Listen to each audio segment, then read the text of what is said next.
الحمد للہ رب العالمین، اما بعد۔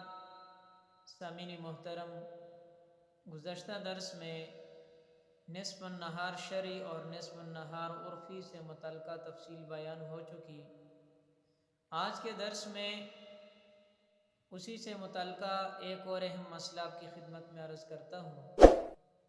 جب آپ کے علم میں یہ بات آ گئی کہ نصف النہار شرعی کسے کہتے ہیں اور نصف النہار عرفی کسے کہتے ہیں، تو یاد رکھیں رمضان المبارک کے روزے کی نیت نصف النہار شرعی سے پہلے کرنا درست ہے، اور نصف النہار شرعی کے بعد کرنی جائز نہیں ہے، درست نہیں ہے۔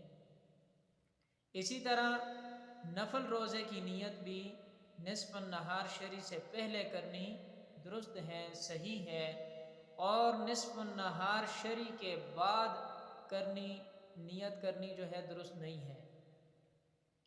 البتہ نماز کے حوالے سے نصف النہار عرفی کا اعتبار کیا جائے گا۔